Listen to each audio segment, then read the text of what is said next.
오늘 말씀의 제목은 먼저 예수의 증인된 자들입니다. 오늘 우리가 보는 이 본문은 지난주에 이어서 사도행전 20장의 사도 바울의 3차 전도 여행 마지막 부분을 기록하고 있습니다. 이제 진짜 오늘 38절까지 보는 것을 통해 사도 바울의 3차 전도 여행이 끝납니다. 다음 주 21장 이렇게 넘어가면 이제 예루살렘에 도착한 이후의 이야기들이 나오게 되는데요. 오늘 우리가 본 17절에서 38절 말씀은 사도 바울이 예루살렘에 가기 직전에 마지막으로 이제 머물러서 간단하게 어떻게 보면 임시로 머물면서 사역한 밀레도라고 하는 도시에서의 이야기를 보게 됩니다. 밀레도라는 장소 자체가 중요하다라기보다는 그 밀레도에서 바울이 3차 전도 여행 동안 가장 오랜 기간을 섬겼던 도시죠. 에베소라고 하는 곳에서 그 교회 장로들을 불러서 만나게 됩니다. 그래서 시간이 없어요. 바울의 지금 마음속에는 오순절이 되기 전에 예루살렘에 도착하고 예루살렘 교회에서 본인들의 사역을 통하여서 전도 여행을 통하여서 일하신 하나님에 대해서 간증하고 또 어려운 예루살렘 교회를 여러 교회들이 함께 돕는 그 구제의 손길을 통하여 같이 돕기를 원하는 그 마음이 지금 급하게 있기 때문에 그 지도를 보시면 해안선을 따라서 쭉 내려가는 중에 밀레도라고 하는 도시가 있는 것을 볼 수 있을 겁니다. 그래서 에베소도 해안 도시이긴 하지만 그 에베소를 지나치는 거예요. 예루살렘에 빨리 가기 위해서 아마 가장 빨리 갈 수 있는 배편을 선택했겠죠. 그래서 드로아 그쪽 라인으로 쭉 타고 내려와서 밀레도까지 왔는데 그냥 갈 수는 없었던 겁니다. 본인이 3년 동안 정말로 목숨을 다하여서 생명을 다하여서 섬겼던 에베소 교회를 다시 한번 돌보기를 원했고 모든 교회가 다 올 수는 없었기 때문에 그 교회의 지도자들로 영적 어른으로 세워놓았던 장로들, 지금 여기서 보면 사도 바울이 목사님 같고 여기 불러놓은 장로들은 우리가 흔히 생각하는 평신도 리더들, 장로님들로 생각하기 쉽지만 여기 나와 있는 이 장로들이라고 하는 표현은 뒤에 28절에 보면 감독자라는 표현도 쓰죠. 그래서 교회 목사님들이라고 보시면 됩니다. 근데 그렇게 평신도, 교역자 이렇게 나누기보다는 그냥 교회의 영적인 먼저 성숙하게 된 사람들을 이야기하면 될 것 같아요. 그래서 오늘 제가 제목도 먼저 예수의 증인이 된 자들이라고 이렇게 봤는데 바울이 가장 먼저 예배소 교회에 들어와서 복음을 전할 때 예수의 증인들이 되었던 사람들이라고 한다면 바울에게 지금 마지막 부탁과 권면과 설교를 듣고 있는 이 에베소 교회의 장로들도 감독들도 역시 다른 성도들보다 먼저 예수에 대해서 알고 배우고 성숙하여서 예수의 증인된 자들이라고 보면 좋을 것 같습니다. 어쨌든 이 밀레도에서의 바울의 설교를 통해 또 그를 통해서 부탁을 받은 장로들을 통해서 오늘은 먼저 증인된 자의 삶이란 무엇인지를 같이 한번 살펴볼 수 있으면 좋을 것 같습니다. 설교를 쭉 담고 있죠. 사실은 18절부터 35절 정도까지 오늘 읽은 부분의 대부분은 사도 바울의 설교입니다. 근데 한 가지 재밌는 질문을 해볼까요? 이 사도 바울의 사도행전 20장 설교의 특징은 뭘까요? 굉장히 독특한 특징을 가지고 있어요. 사도행전 전체를 볼 때에 이 사도행전 20장에 있는 사도 바울의 설교는 이런 의미에서 유일한 설교입니다. 어떤 의미에서? 사도행전에 소개된 바울의 여러 편의 설교들 중에 유일하게 기존 성도들, 즉 교회를 향한 설교는 이거 하나뿐이라는 거예요. 그러니까 대부분 다른 설교는 베드로의 설교도 마찬가지고 오순절이 있기 직전에 교회에 했었던 그런 설교들이라든지 베드로가 감옥에 갇혔다가 나와서 간단하게 그 교회, 예루살렘 교회 했던 그 두 케이스 정도를 빼놓고는 특별히 바울의 입에서 나오는 설교들 전부 다는 20장을 빼놓고는 다 믿지 않는 사람들을 향해서 했었던 설교였습니다. 회당이나 뭐 이런 곳에서 했었던 설교들인데 이 설교만은 교회에서 행해지는 설교라고 보시면 되는 거예요.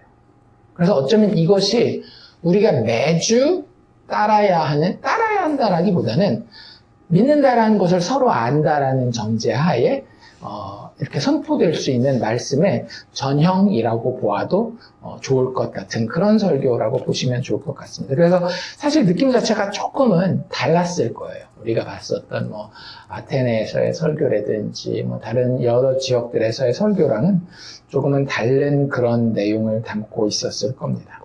어쨌든 그 설교를 오늘 우리 한번 쭉 살펴볼 수 있기를 원하는데요. 제일 먼저 사도 바울의 설교를 이렇게 차지하고 있는 내용은 무엇인가 하면 사도 바울이 그들과 함께 에베소에서 어떻게 사역했었는지에 대한 이야기를 쭉 하고 있습니다. 18절 아까 읽은 것처럼 아시아에 들어온 첫날부터, 여기서 아시아는 지금의 터키 지역이라고 말씀드렸죠. 그래서 다른 성경의 배경으로 본다라고 한다면 요한계시록에 나와 있는 여러 교회들 있죠. 7교회. 그런 지역들이라고 보시면 좋을 것 같습니다. 그 중에 가장 이 사도 바울의 3차 전도 여행의 센터가 되었던 지역은 에베소였고요. 그래서 그 아시아에 들어온 첫날부터 지금까지, 아직 3차 전도 여행이 근데 끝났어요? 안 끝났어요? 아직 안 끝났습니다. 그래서 아직은 현재 진행형이라고 하는 거예요. 사도 바울이 이 아시아를 향하여서, 특별히 에베소를 향하여서 사역을 하고 있는데, 지금까지 여러분 가운데서 어떻게 행하였는지를 여러분들 잘 아시죠? 라고 하면서 그 아는 내용에 대해서 설명합니다. 그런데 19절, 20절, 21절이 사실은 그 사역을 회고하는 구체적인 내용이에요. 에베소에서 내가 이런 사역을 했습니다. 라고 그 이야기를 하는데, 한 가지를 했습니다. 사도 바울이 에베소에서 행한 사역은 실질적으로 이 사도 바울이 쓴 말들의 내용을 문법적으로 살펴보면 한 가지를 한 거예요. 그리고 그 한 가지를 덧붙여서 설명해주는 내용이 나오고 19절에 20절에는 그걸 다시 한번 풀어서 21절까지 그 이야기를 하고 있습니다. 사도 바울이 자신의 에베소 사역을 한마디로 요약하는 표현은 무엇인가 하면 내가 주를 섬겼다라는 거예요. 굉장히 중요한 표현입니다. 왜냐하면 우리가 보통 섬긴다라는 표현을 많이 쓰잖아요. 영어로는 serve한다라고 얘기하잖아요. 근데 그 단어는 사실은 쉽게 쓸 수 있는 말이 아니에요. 이게 원래 헬라어 단어는 무슨 단어냐면 둘리오라고 하는 단어입니다. 둘리오. 이게 둘리오는 우리 잘 못 들어봤고 아마 이거는 좀 들어봤을 거예요. 설교를 듣다 보면 사도 바울이 자신을 소개할 때 내가 그리스도의 둘로스다. 이런 표현을 좀 들어보셨죠? 둘로스. 예수의 종. 그리스도의 노예라는 표현입니다. 실질적으로 이 표현은 다른 데 잘 쓰이지 않아요. 우리가 흔히 이야기하는 누군가를 섬기라라고 하는, 그러니까 다른 사람보다 높아지기 원하는 사람들은 그 사람을 섬기는 자가 되어야 된다. 뭐 이런 표현들 있잖아요. 그러니까 한국말로는 똑같아요. 그러니까 영어에서도 같은 단어 serve를 쓸 수 있지만 원래 헬라어 단어는 집사님들이 섬기는 사람들이잖아요.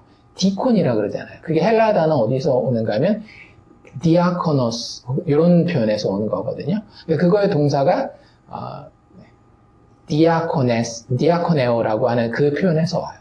이 표현은 말 그대로 누군가를 이렇게 서포트해주고 어텐드, 잘 이렇게 도와주는 그런 데 쓰는 단어입니다. 근데 여기 나와 있는 주를 섬겼다라고 하는 단어는 정확하게 언제 쓰는 표현인가 하면 노예가 주인을 섬길 때에 쓰는 표현이 둘리오라고 하는 표현이에요.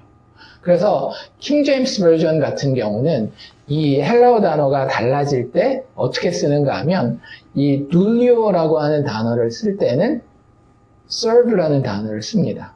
하지만 그게 아닌 다른 표현들, 아까 얘기했던 디아코네오 같은 이런 단어들을 쓸 때는 minister라는 단어를 써요. 뭔가 일을 하고 이런 것들. 근데 여기 나오는 드레오라고 하는 단어는 절대적으로 관계성에 의존하고 있는 단어예요. 그리고 그 관계성에 있어서 섬김을 받는 자와 섬기는 자는 갭이 엄청납니다. 이건 도저히 극복할 수가 없는 거예요. 그래서 사도 바울은 자신이 에베소에서 한 것은 절대 사람을 바라보고 한 일이 아니라는 것을 굉장히 분명하게 어쩌면 무의식 중에 이렇게 이야기하고 있는 겁니다.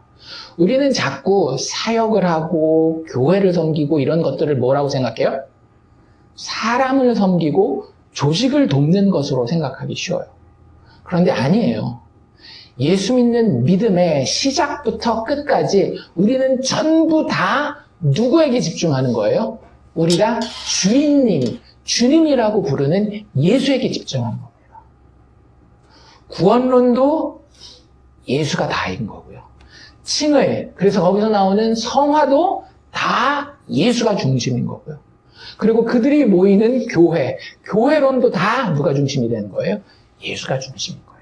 기승전 예수. 성경뿐만 아니라 우리의 신앙생활 자체가 전부 다 예수가 시작이요 마지막인 거예요. 그러니 우리가 생각하는 많은 것들을 사실은 우리는 바꿀 필요가 있어요. 자꾸 사람 중심이 되면 그건 언젠가는 예수로부터는 멀어지게 됩니다. 그리고 성경의 모습과는 참 많이 달라지게 돼요. 사도 바울은 에베소에서 오직 무슨 노릇만 했는가 하면 주인님이 계셨는데, 예수라고 불리우는 주인님이 계셨는데 그 주인님의 말씀에 순종한 것뿐이었습니다. 그가 말씀하는 것이면 무엇이든지 다 그대로 순종한 것이 사도 바울의 에베소 사역, 아니 전도 여행 전체를 아우르는 그의 사역의 모습이었다라고 하는 것입니다. 그렇기 때문에 사람이나 일을 섬기는 것을 우리가 예수 증인의 삶으로 가져가지 않도록 굉장히 주의해야 될 필요가 있는 것 같아요. 특히 이 관계성에 있어서 사도 바울이 쓰는 이 표현, 굉장히 즐겨 쓰는 표현이잖아요. 서신서마다 본인이 쓰는 표현이 자신을 사도 혹은 종, 노예라고 표현을 하는데, 이 표현이 굉장히 중요한 것은 무엇인가 하면 차이가 분명히 있다라고 하는 거예요. 그 뒤에 주를 섬긴 내용에 대해서 20절과 21절에서 설명하는 거죠. 주를 어떻게 섬깁니까? 주님이 발이 있어서 우리가 가서 그 발을 씻겨드릴까요? 주님이 지상에 계시는 동안에는 그럴 수도 있었겠죠. 그런데 오히려 주님 지상에 계실 때 주님의 발을 씻겨주는 것이 아니라 주님이 제자들의 발을 씻기셨어요. 그리고 지금은 우리 주님은 하나님 우편에 앉아 계십니다. 주님을 섬긴다라고 했을 때는 주님의 노예로서 그 노예의 역할을 감당한다라고 하는 것은 무엇인가 하면 주님이 택한 자들, 주님이 원하신 자들에게 그들에게 궁극적으로 유익한 것을 전하고, 이 단어는 proclaim 혹은 preaching이라는 단어를 씁니다. 설교하고 가르치는 teaching이죠. proclaiming 혹은 preaching and teaching을 얘기를 하는 거예요. 그 사람들에게 가장 궁극적으로 유익한 것을, 내 주인님의 시점에서 유익한 것을 선포하고 가르치는 것이 주인님을 섬기는 거예요. 왜? 그게 누가 하기 원하는 거기 때문에 우리 주인님이신 예수님이 하기 원하시는 것이기 때문에 우리는 자꾸 그들에게 배고픔을 채워주기를 원하고, 건강의 문제를 해결해 주기를 원하고, 인간관계의 문제가 잘 되기를 원하는 방향으로 그들을 섬긴다라고 생각해요. 근데 그것은 섬기는 거 맞습니다. 근데 어떤 의미에서 섬기는 거냐면, 사람의 육체적인, 그러니까 우리 계속 일반은총, 특별은총 이야기를 하잖아요. 일반은총적인 부분을, 그림자로서의 사는 삶의 부분을 너무 불편하거나 너무 고통받지 않도록 돕는 의미에서의, 사람을 돕는 의미에서의 섬기는 거예요. 그런데 사도 바울이 이야기하고 있는 진짜 예수의 증인으로서 섬긴다라고 하는 것은 그 사람을 섬기는 것이 아니라 예수님이 하기 원하는 그 일을 하는 거예요. 그런데 예수님이 하기 원하는 일은 뭐냐면 정확하게 그들을 향하여서 유익한 것이 무엇인지 알아서 그들에게 무엇이든지 그게 유익하다라고만 한다면 공중 앞에서나 각 집에서나 거리낌이 없이 그들을 가르치고 그들에게 그 복음을 전파한다라고 하는 거죠. 그게 사도 바울이 이야기하는 예수를 섬긴다라고 하는 것입니다.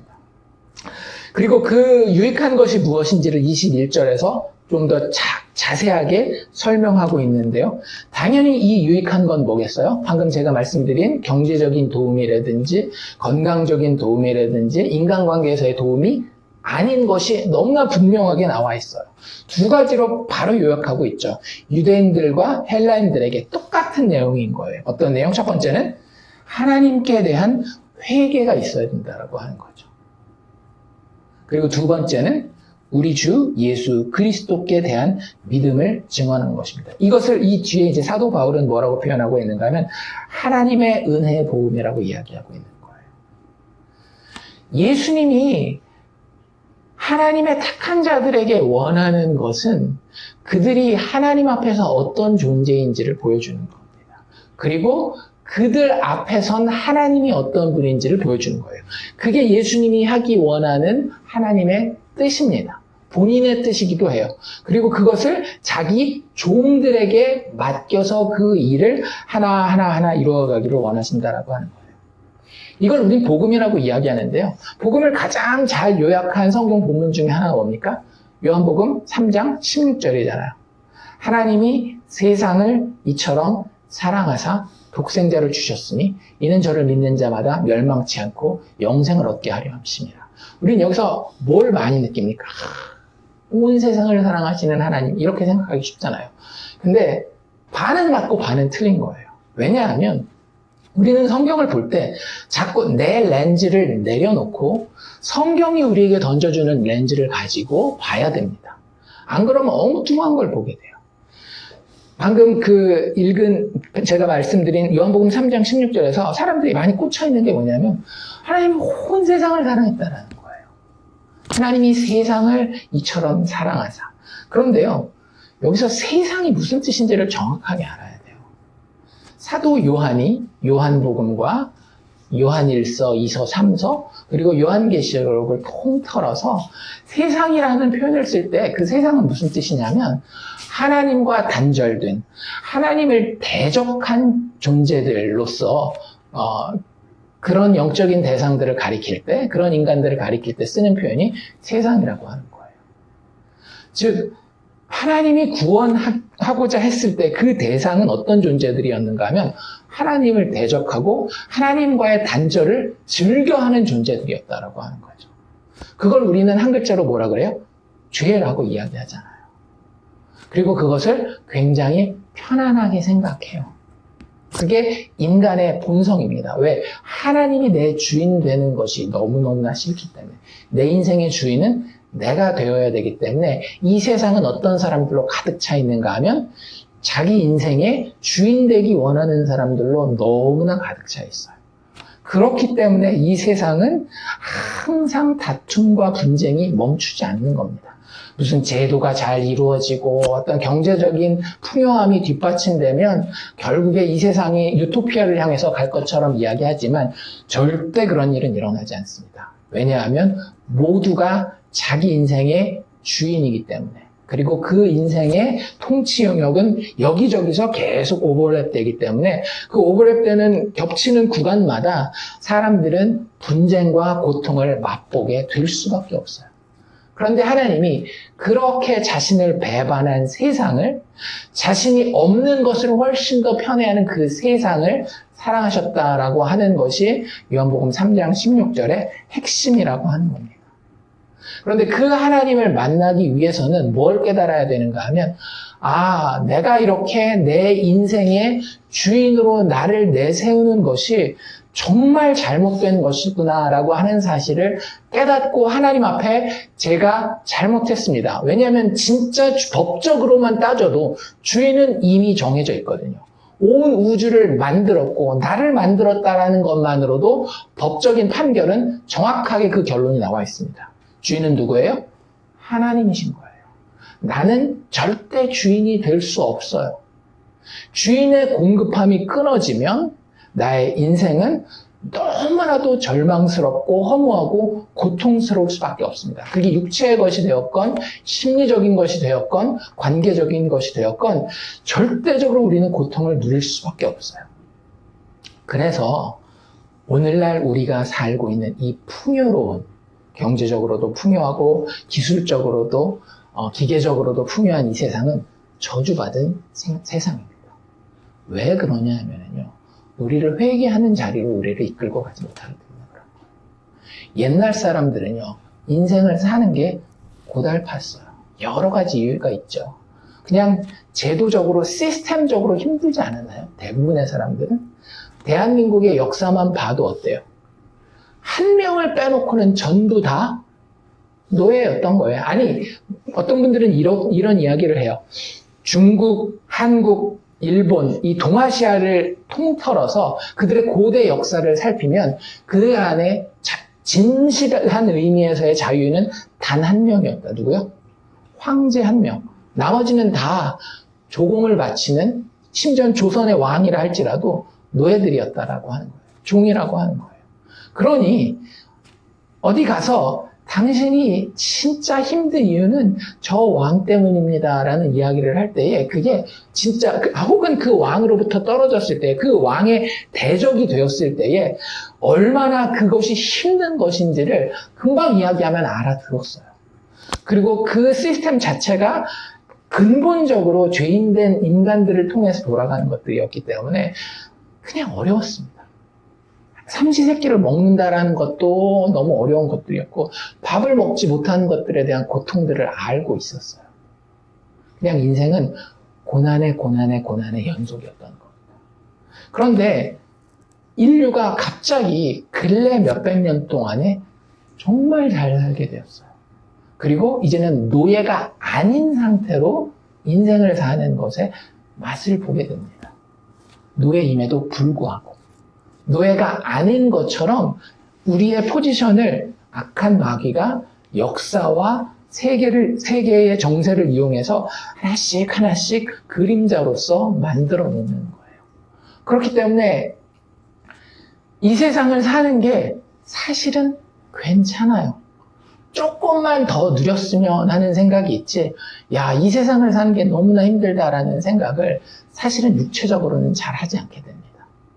아이러니한 거는 그럼에도 불구하고 자살률이 올라가고 있다라고 하는 건데, 그거는 다른 의미에서 우리가 나중에 또 살펴볼 일이 있고요. 그래서 이정욱 목사님은 그런 얘기를 해요. 어떤 인생이 진짜 축복받은 인생이냐, 어떤 인생이 정말 축복받은 결혼 생활이냐. 우리는 그리스도인으로서 항상 어떤 그 가정생활, 부부 관계를 꿈꿉니까? 같이 예수 잘 믿고, 같이 어떤 경제적으로도 열심히 노력해서 부자가 되는 것은 아니지만 성실히 일한 만큼 대가를 가지고 서로 세워주고 서로 위로하고, 이런 가정을 참 좋은 가정이요, 하나님의 축복받은 가정을 생각하기 쉽잖아요. 근데 제가 이렇게 보면은요, 정말 교회 잘 다니고 행복한 그 부부라고 이야기하는데 영적으로 봤을 때는 위태위태한 사람들이 되게 많아요.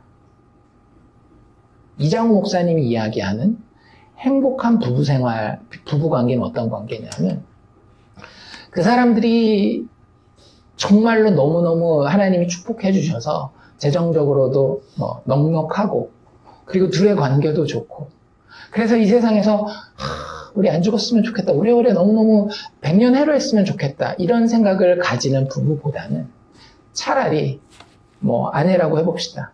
남편이 너무너무 자기를 힘들게 해요. 경제적으로도 힘들게 하고 정서적으로도 힘들게 하고, 그런데 그것 때문에 나는 예수밖에 바라볼 행복의 대상, 소망의 대상이 없습니다 라고 이야기하는 그 결혼 생활이 훨씬 더 하나님 앞에서는 축복받은 생활이라고 이야기하고 있는 거죠.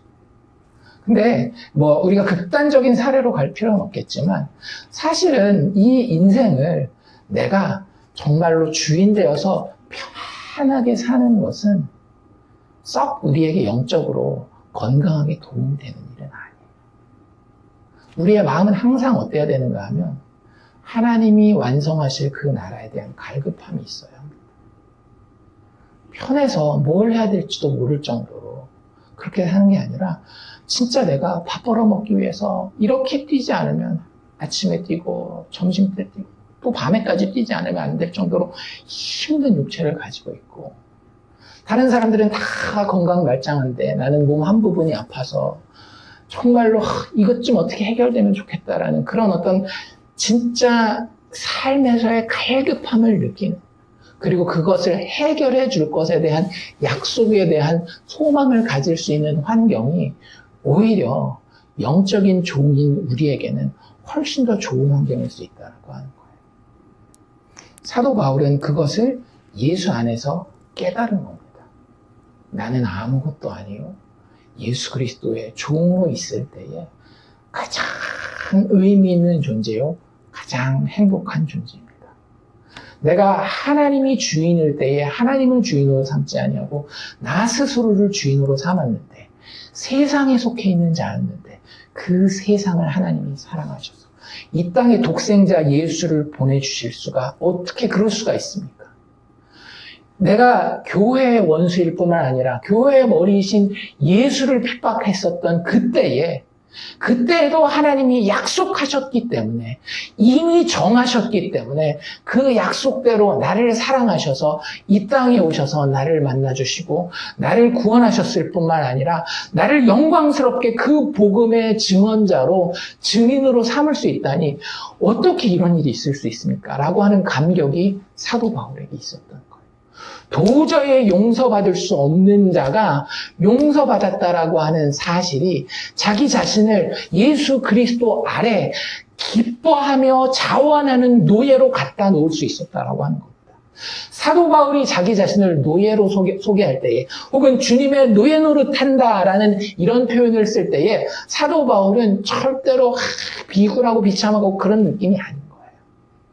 정말로 내가 존경할 수 있는, 내가 신뢰할 수 있는, 내가 사랑할 수 있는 나의 주인, 내가 세상에서 그분을 대적했을 때에도 나를 사랑해서 이 땅에 내려오셔서 나를 위해 죽으시고, 그 사건마저도 내가 부인하고 그분을 핍박할 때에 오히려 나를 찾아오셔서 친히 만져주신 그분, 내가 주인으로 섬기는 것 너무 감격스럽고 나의 특권입니다 라고 사도 바울은 고백하고 있는 거예요. 그래서 구약 성경에 나와 있는 그 노예에 대한 율법 기억나시죠? 그 종이 주인을 너무 사랑하여서 그와 함께 계속 있기 원할 때는 어때요? 주인과 함께 가서 문지방에서 그 귀를 뚫는, 만약에 제가 장신구를 좋아하지 않지만 한 가지 장신구를 한다면 귀를 뚫고 한쪽에다가 아주 작은 귀걸이를 하는 것이 되지 않을까? 왜? 나에게는 너무나 좋은 주인이 있기 때문에, 나는 그분의 노예가 되는 것이 너무나 달콤하기 때문에. 그게 사도 바울이 지금 자기 자신의 에베소 사역에 대해서 표현하고 있는 겁니다.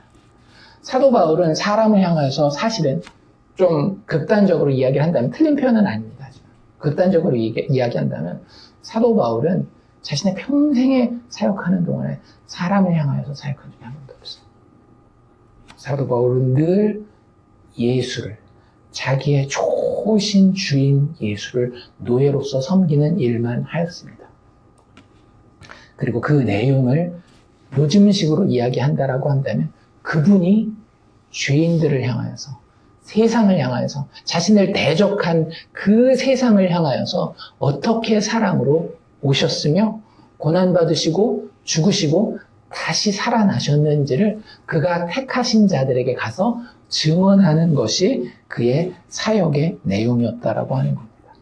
그래서요, 복음의 전파라고 하는 것은, 다른 말로는 하나님 나라의 확장이라고 하는 것은요, 플랫폼을 가지고 승부를 보는 게 아니에요. 우린 자꾸 그런 얘기 하잖아요. 이제 현대사회에서는 교회가 메시지를 전하려면 유튜브도 사용해야 되고, 뭐 트위치도 사용해야 되고, 뭐 텔레비전도 사용해야 되고, 라디오도 사용해야, 뭐 여러 가지 이 플랫폼들, 툴들에 대해서 이야기하는데, 사용하지 말자라는 이야기는 아니지만, 그걸 가지고 우리의 그 예수 그리스도의 복음 전파가 승부를 보는 것이 아닙니다. 이것은 하나님께서 자기 종들에게 맡기신 증인들이 감당해야 되는 일들인 거예요. 사도 바울의 사역이 무슨 인터넷이 있었고, 무슨 라디오 전파가 있었으며, 무슨 출판사가 있어서 책을 출판해가지고 많은 사람들에게 전했습니까? 하나님이 택한 방식은 이건 딱 하나예요. 자신이 택해서 구원한 그 사람을 너무너무 사랑해서 자신의 목숨까지 바칠 존재로 택하여서 자기 종을 삼주셨어요. 그리고 그를 자신의 증인으로 세상 가운데에 앞으로 더 구원할 자들에게 보내는 방식이 하나님의 택하신 방식이에요. 사도 바울은 그걸 다른 데서 뭐라고 표현하죠? 전도에 미련한 것으로 이 복음의 일은 하나님의 나라의 확장은 이루어진다라고 하는 겁니다. 그것을 하는 과정 가운데 시대에 따라 여러 가지 모양들이 조금씩 변할 수는 있겠지만 다시 한번 말합니다. 복음의 확장은, 하나님 나라의 확장은 필수적으로 하나님의 종된 증인들의 증언에 의해서 이루어집니다. 사람이 나아가서 사람을 만날 때에, 영혼이 나아가서 영혼과 부닥칠 때에, 그때 일어나는 일이 복음의 전파요, 하나님 나라의 확장이라고 하는 사실을 기억하시기를 바랍니다.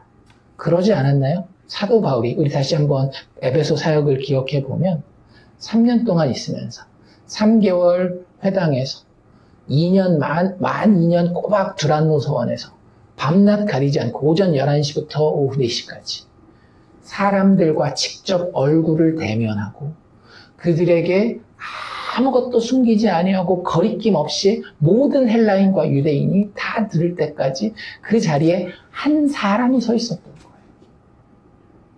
다른 것이 그것을 대체할 수 없습니다.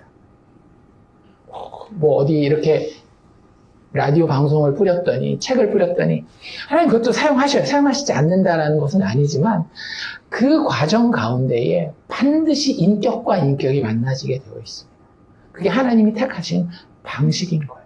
사도 바울이 그렇게 에베소 교회에서 사역했다라고 하는 것을 사도 바울은 이 장로들에게 이야기해주고 있는 겁니다.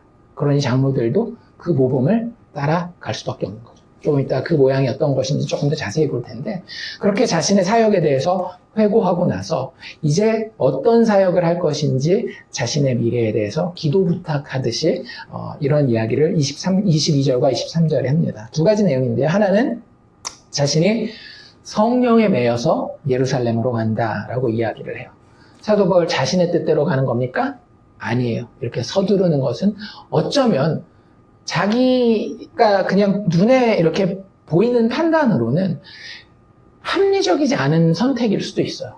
왜냐하면 에베소 교회도 좀 여유 있게 더 들렸다가 가도 되고, 다른 뭐 드로아라든지 이런 지역, 유두고가 그렇게 졸다가 떨어질 만큼 그렇게 바쁘게 일주일만 사역하고 가지 않아도 되는 그런 좋은 어떤 복음 전파의 장이 열렸잖아요. 근데 그런 것들 다 제껴놓고 예루살렘으로 지금 가는 이유는 뭐래요? 성령에 이끌려서, 성령에 매여서, 묶여서 그렇게 간다라는 거예요.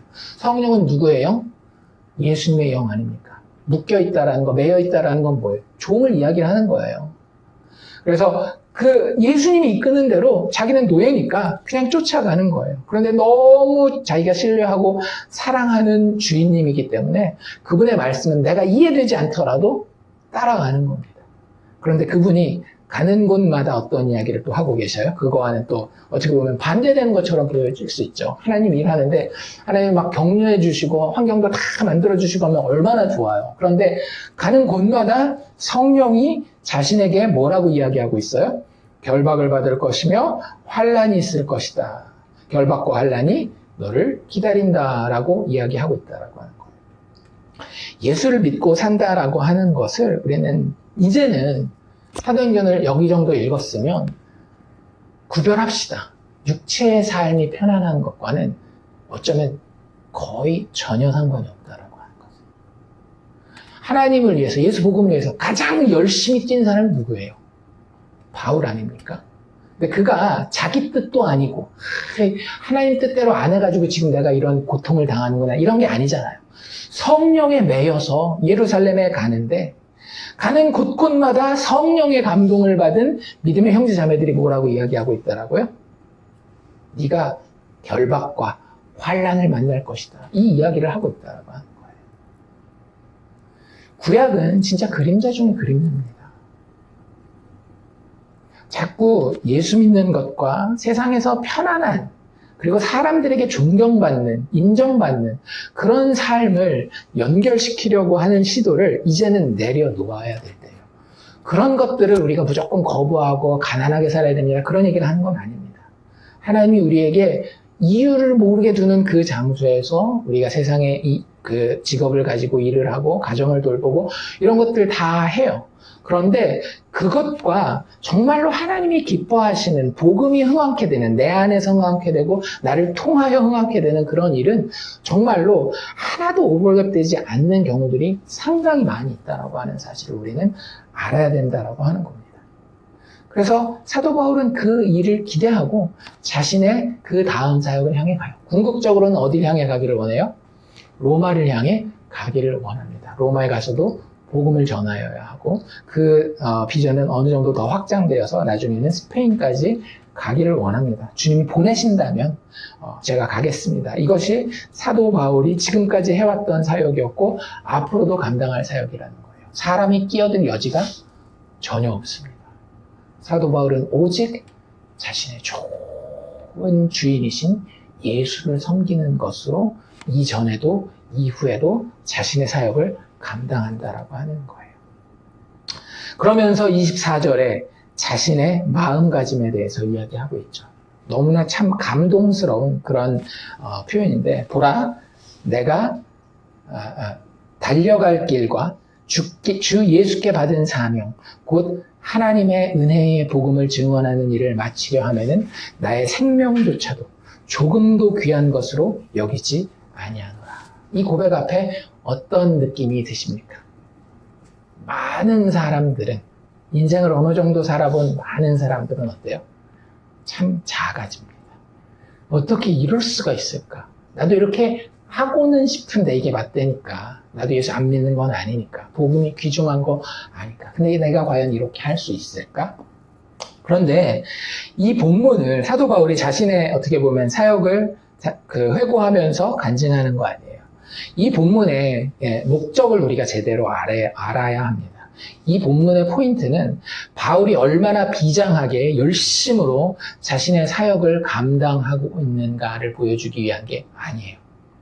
많은 경우에 그걸 봅니다. 야, 이렇게까지 사도 바울이 헌신했는데 우리도 이렇게 헌신해야 되지 않겠습니까? 못 따라가면 그 발 뒤꿈치만큼만이라도 좀 쫓아가야 되지 않겠습니까? 이렇게 이 본문을 보기 쉬워요. 근데 그게 아니에요.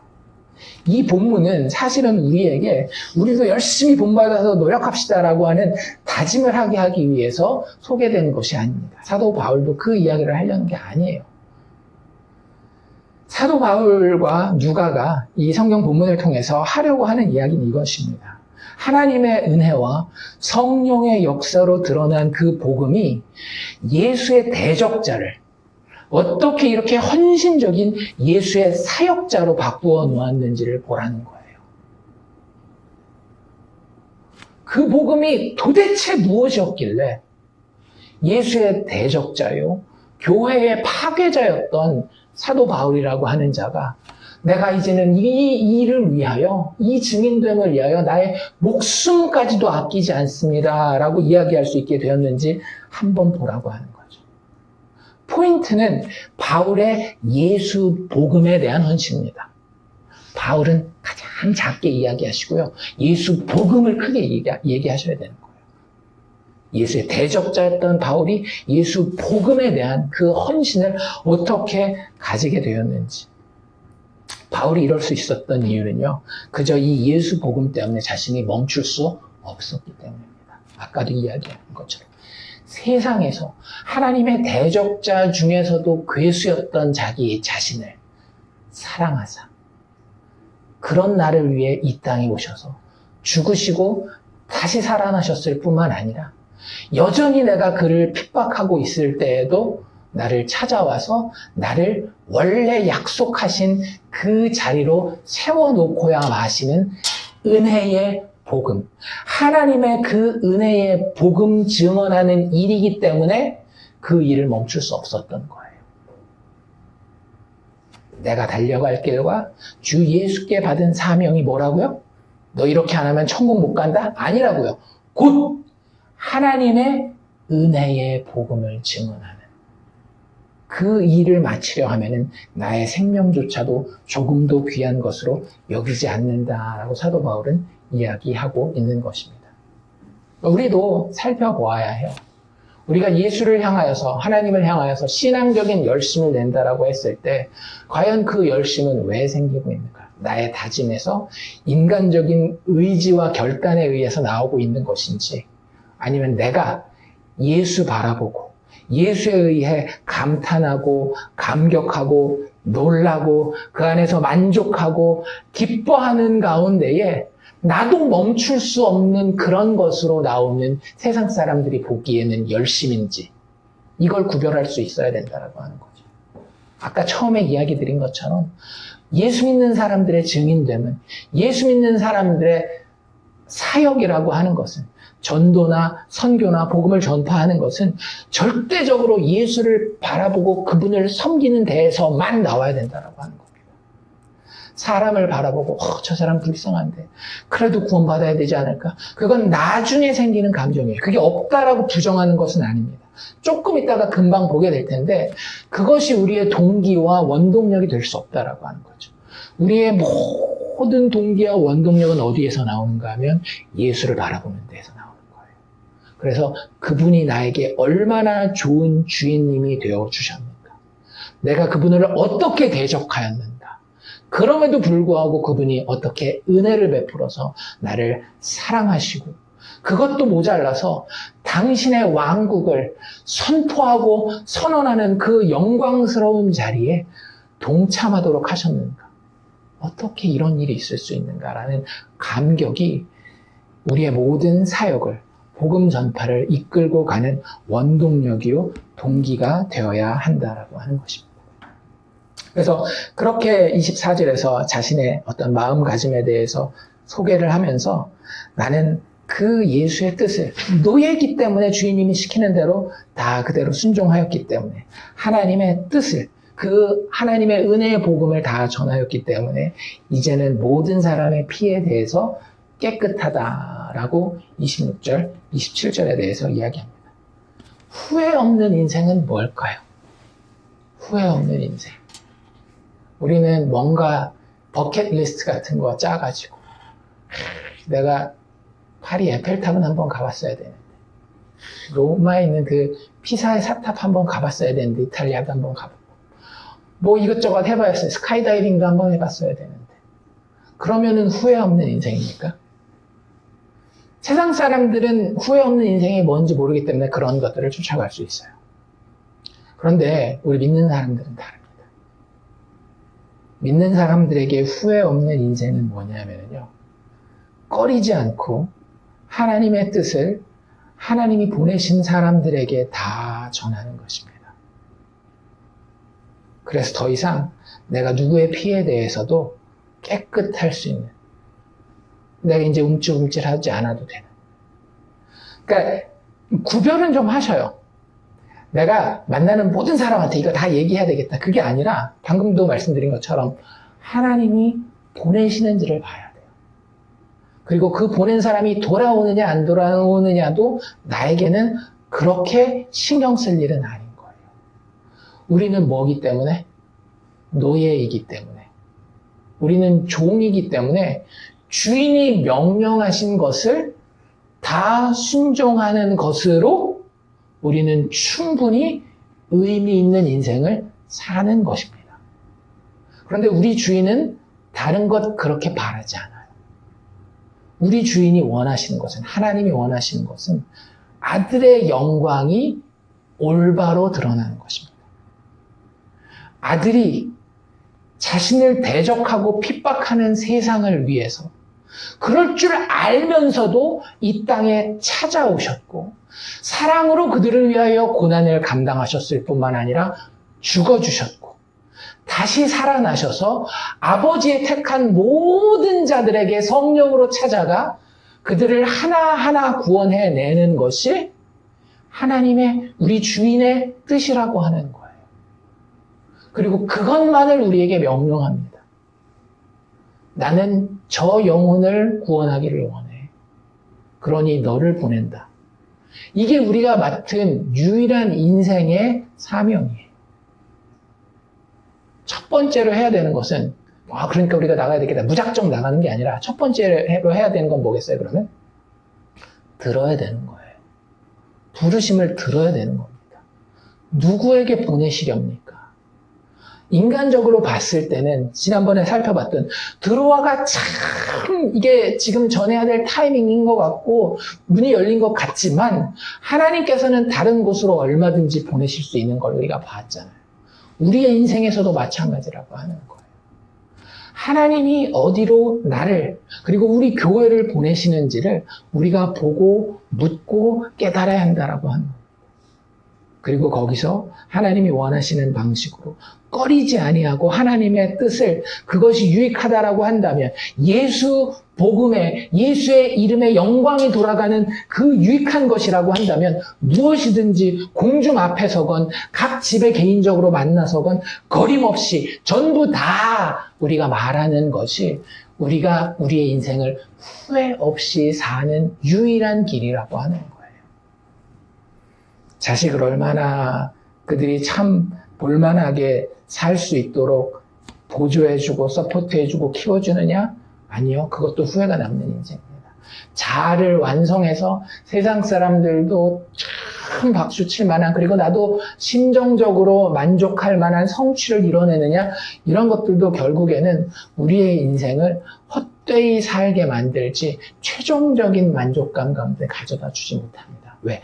우리는 예수의 종일 때에 비로소 제대로 된 정체성을 가지고 있기 때문에 그 정체성은 우리를 그 복음의 증인된 자리로 부르고 계십니다. 인생 잘 살았다.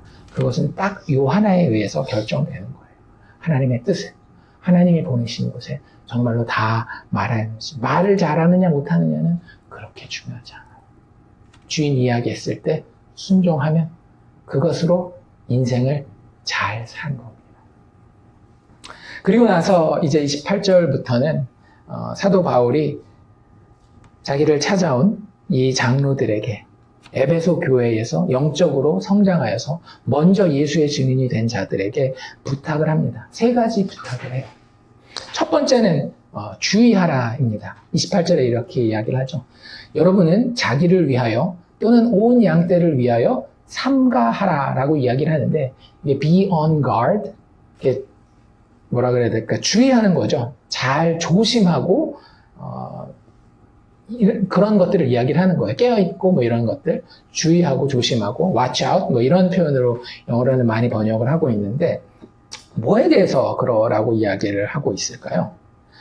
일단 그 예수의 증인된 자들, 특별히 먼저 예수의 증인된 자들의 그 정체성에 대해서 사도 바울은 뭐라고 이야기를 하는가 하면 여러분들은 감독자를 하나님이 세우신 겁니다. 이건 단지 목사 안수를 받은 사람들만 이야기하는 게 아닙니다. 그냥 보면 여기 감독자들은 사도 바울에 비해서는 평신도처럼 보이지 않나요? 그러니까 이건 그냥 먼저 예수 알게 된 사람 모두를 다 이야기를 하는 거예요.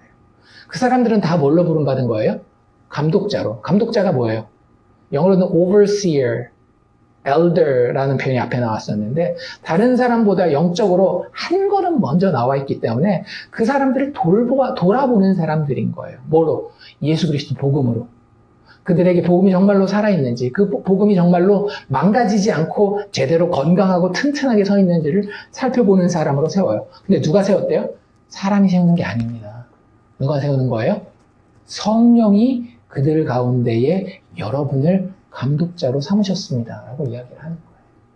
교회에서 절차를 통해서 누구를 정해서 교회의 영적인 지도자로 가르치는 자로 세울 수 있어요. 근데 그것보다 더 폭넓게 하나님은 먼저 예수 믿고 영적으로 성숙하게 된 자를 다 하나님의 교회의 감독자로 세우신다고 하는 겁니다. 그런데 그들이 돌보게 되는 대상이 누구라고요?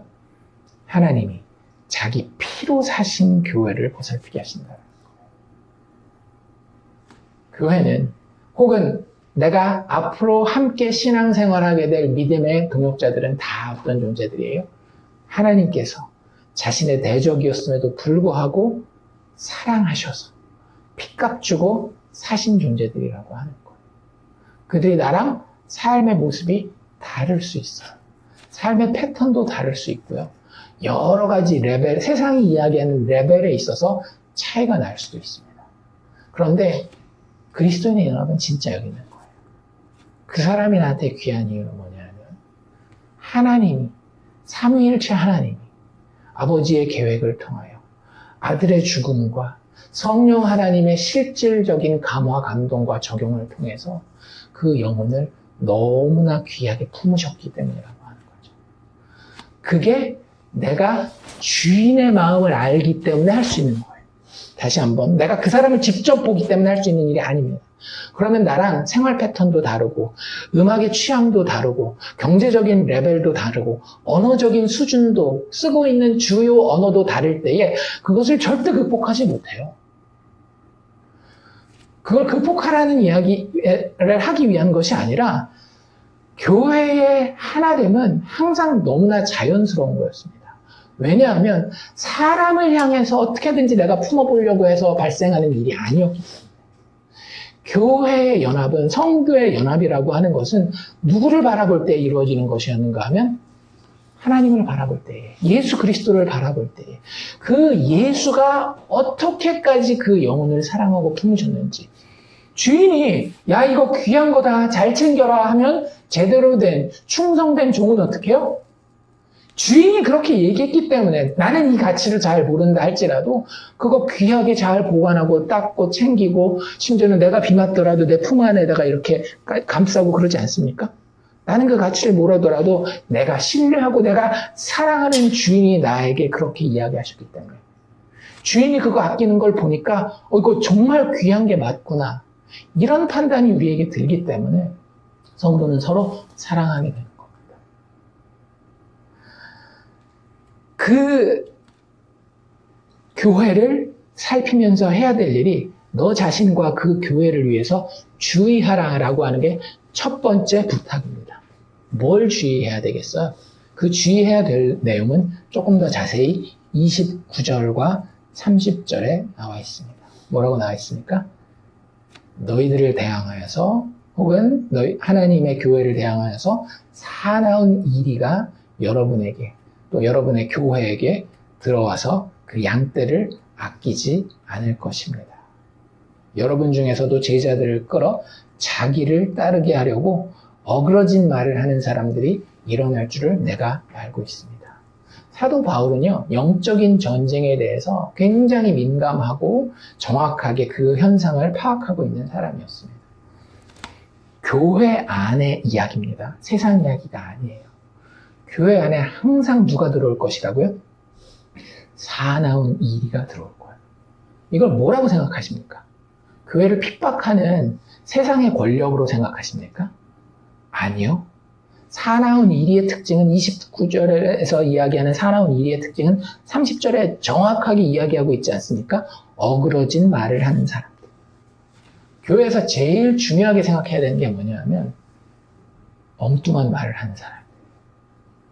여기서 엉뚱한 말이라고 하는 표현이 제가 이 표현으로만 마칠 수가 없는 게 이미 많은 교회 안에서는 엉뚱한 얘기가 표준이 되어버렸습니다.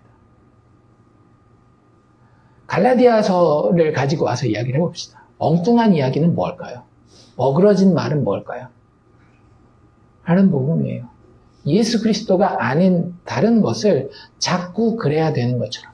이것은 좌측 생각이건 우측 생각이건 가리지 않습니다.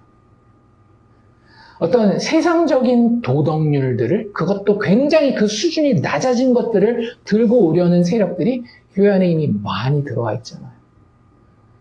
성경을 솔직하게 본다라고 한다면 도저히 그것에 대해서 용납할 수 없는 것들을 이제는 죄라고도 부르지 말고 맞춰주자. 그들이 예수를 믿는다라고 고백만 하면 되지 않느냐 라는 식으로 해서 들고 오고 그런 것들을 그대로 다 받아들입니다. 혹은 세상에서 이야기하는 잘 먹고 잘 사는 것, 그것이 우리가 예수 믿으면서 하나님께 받을 수 있는 복이 아니냐라고 이야기하면서 그걸 강조하는 사람. 또 자기가 원하지 않는 정치적인 것들이 세상 가운데 일어날 때에 그 정치적인 목적을 이루기 위해서 교회가 그런 정치적인 무브먼트를 자기가 원하는 방향으로 이끌어 나가고 도와주어야 된다. 좌측이 됐건 우측이 됐건.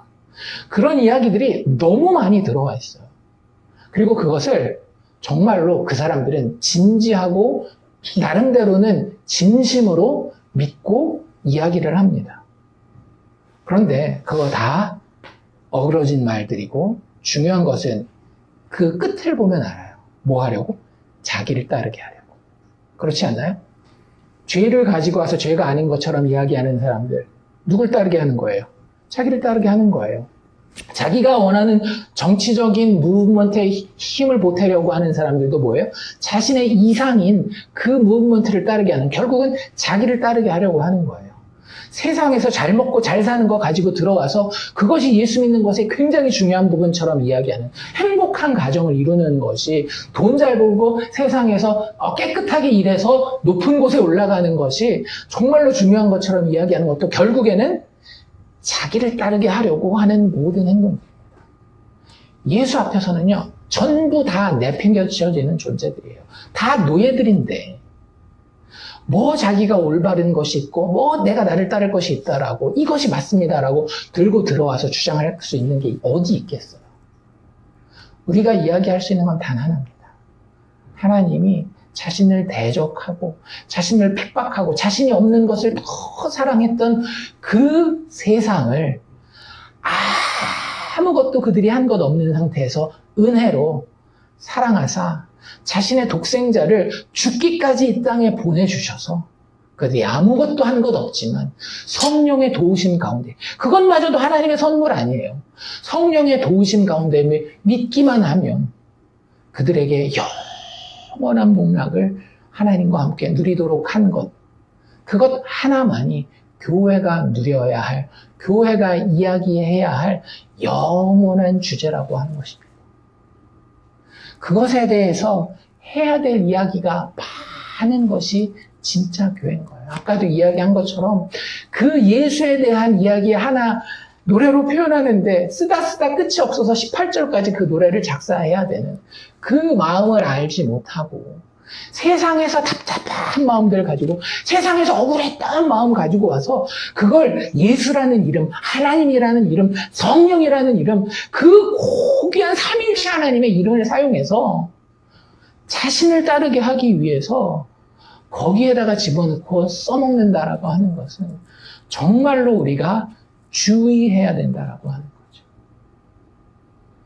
다시 한번 이야기하지만 복음의 이야기는요, 우리의 육신의 삶에 절대로 궁극적인 관심을 가지고 있지 않습니다. 이 육체는 궁극적인 것을 배우기 위한 훈련장이에요. 그리고 하나님이 어떻게 죄인을 사랑하시는지, 그리고 그 죄의 대가가 하나님 없이 떠나 있다라고 한다면 얼마나 심각하고 고통스러운지를 보여주는 체험장일 뿐이라. 그것을 깨닫는 데에 잠시 임시로 쓰이는 것이 우리의 육체적인, 이 물질적인 환경이라고 하는 것입니다. 이것을 잘 사용하면 우리는 오히려 이 육체를 통해서도 예수께, 하나님께 더 가까이, 더 감격스럽게 나갈 수 있는 것이고요. 그것이 아니면 여기 나와 있는 어그러진 말을 따라서 그저 이 세상에서 있다가 이 세상에서 끝날 것에 우리의 많은 인생을 할애할 수밖에 없는 참 비참하고 어려운 인생을 살 수밖에 없다라고 하는 것입니다. 그래서 주의하라는 거예요. 바울의 교회와 영혼 사랑은 이 하나님의, 삼위 하나님의 눈에 지극히 귀한 한 영혼이 예수 복음으로 바로 서는 데에만 있었던 겁니다. 그래서 먼저 예수 복음에 증인된 자들은요, 그 부분에 대해서 늘 신경 써야 되는 거예요. 거기에 그들 자신도 포함돼요, 안 돼요? 포함되죠. 여기 뭐라고 얘기했었어요? 자기를 위하여라고 이야기하잖아요. 또는 온 양떼를 위하여 삼가하십시오. 자기 자신도 내가 예수 복음에서 어그러진 것들로 잘못 나가고 있지 않는가. 그리고 내가 주님이 나에게 맡겨주신 그 영혼들을 향해서 그것들을 잘 점검하고 있는가를 늘 살펴야 할 필요가 있다고 하는 겁니다. 두 번째 부탁하고 있는 것은 무엇인가 하면 기억하고 깨어있으라 라고 하는 것입니다. 31절에 보면 그러므로 여러분들이 읽게요. 그리고 맨 뒤에 나오고 기억하라 이렇게 이야기를 하고 있죠. 그래서 원래 그 본 동사는 기억하라가 아니라 깨어있으십시오 이런 얘기예요. 근데 그냥 깨어있는 게 아니라 기억하면서 깨어있으십시오 이런 이야기입니다. 근데 뭘 기억하고 깨어있으라는 거예요?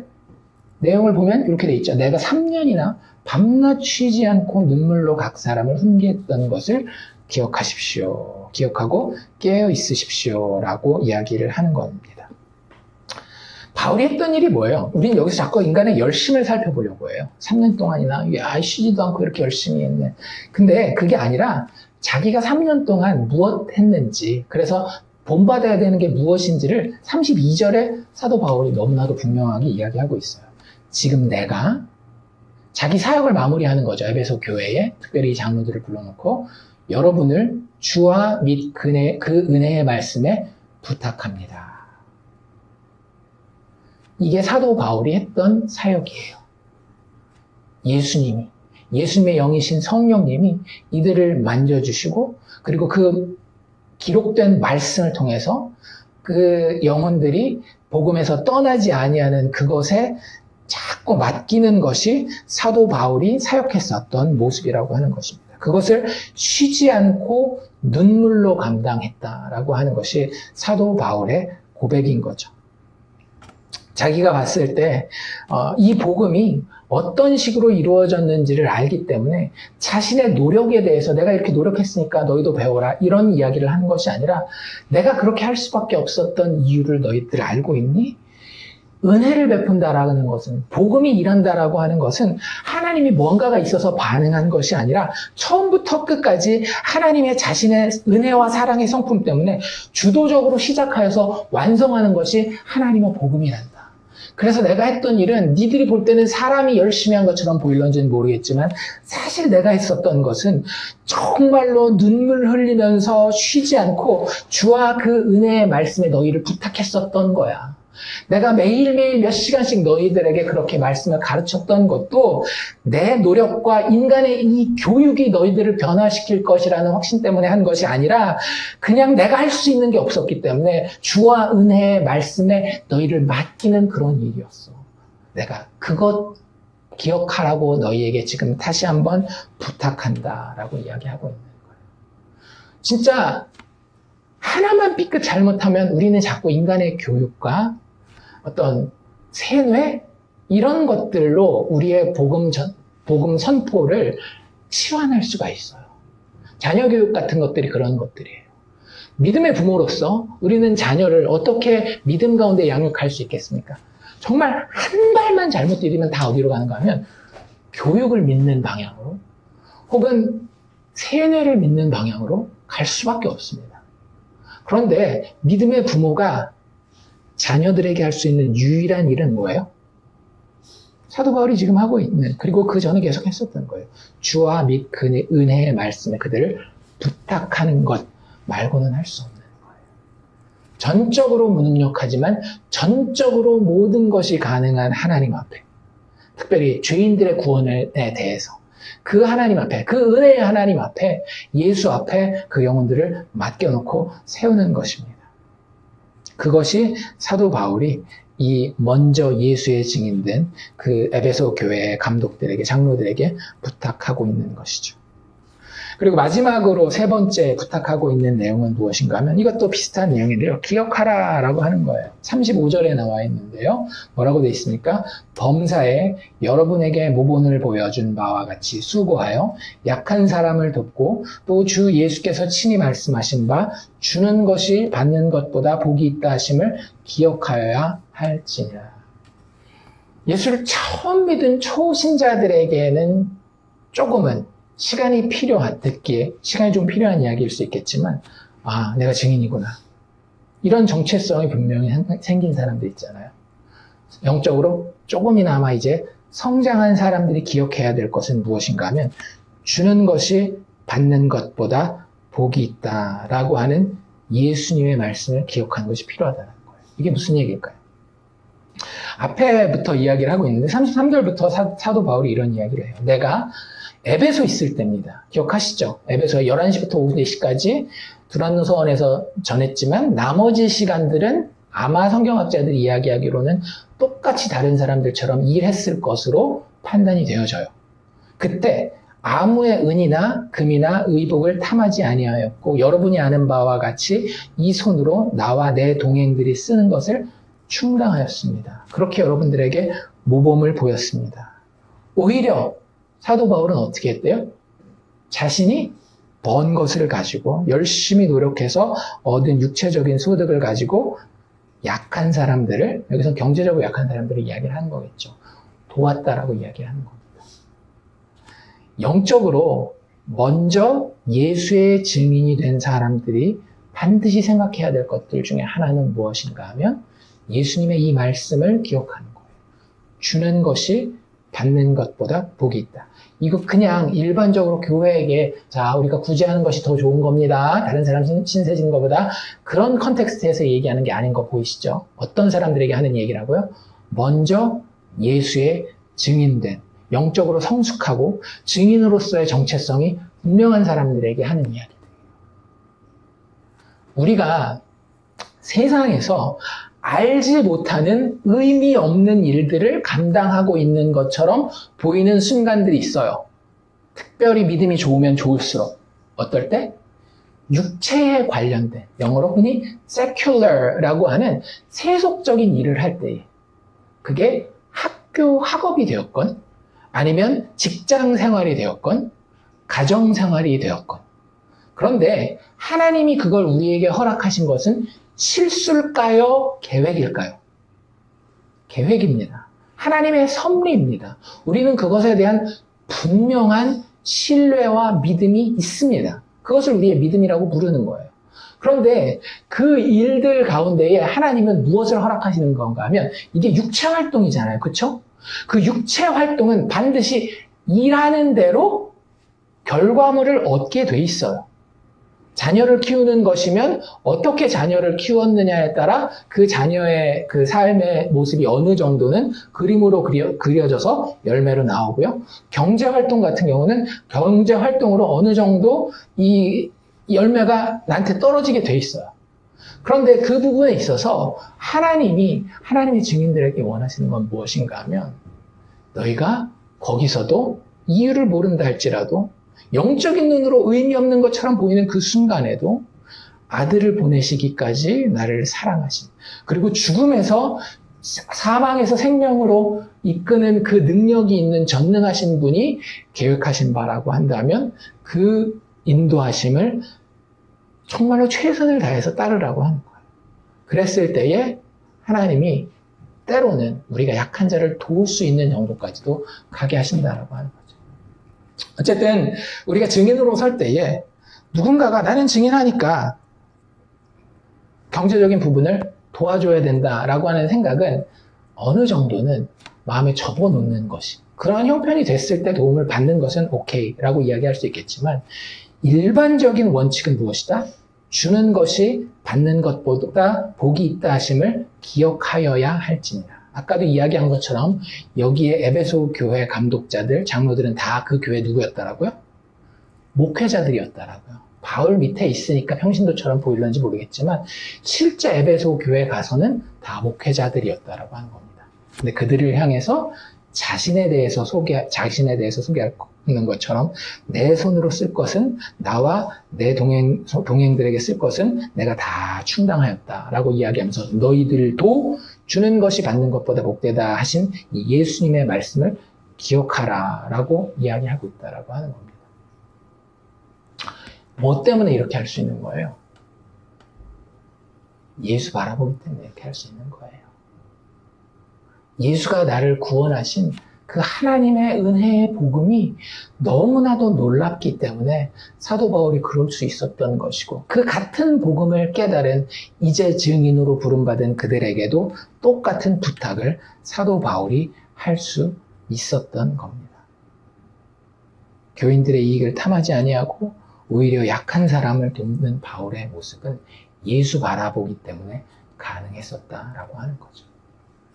이렇게 설교를 마치고 사도 바울은 그들과 작별을 합니다. 마지막까지 뭐 하고 있어요? 함께 무릎 꿇고 기도하고 있죠.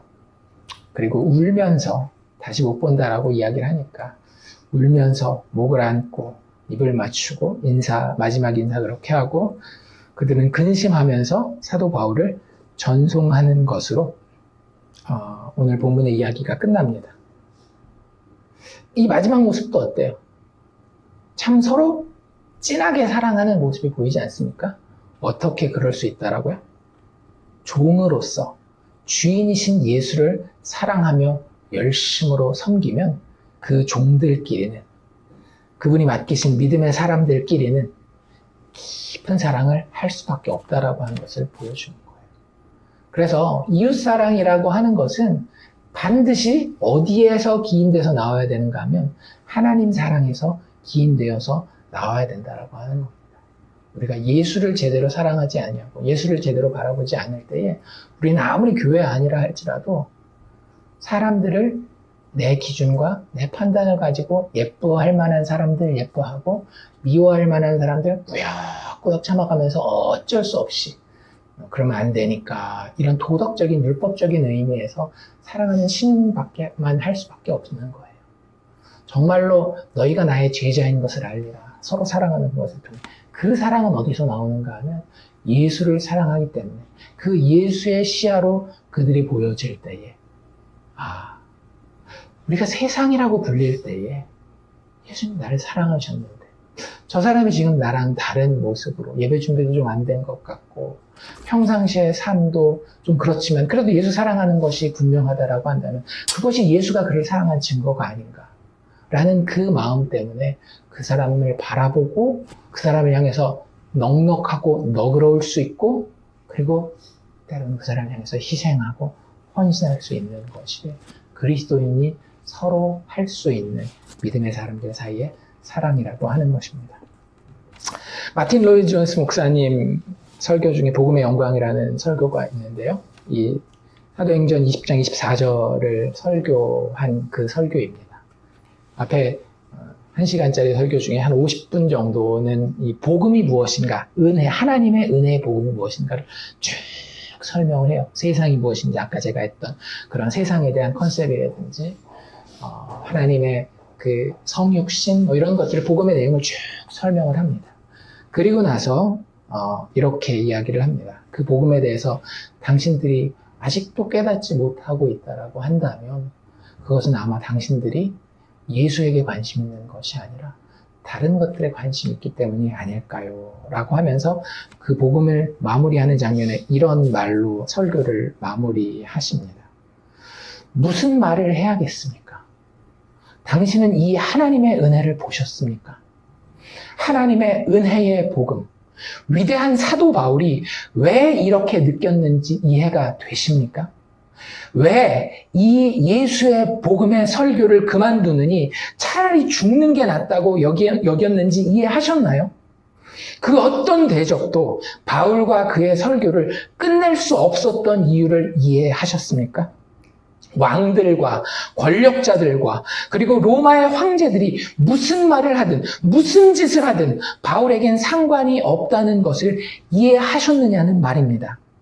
그는 이 하나님의 은혜의 복음에 대해 증거해야만 했습니다. 예수 복음이 그에게 도대체 무슨 일을 했는지 보시기 바랍니다. 그 복음이 그에게 어떤 변화를 가져왔는지를 보십시오. 그 복음이 바울 앞에 펼쳐놓은 그 영광을 보시기를 바랍니다.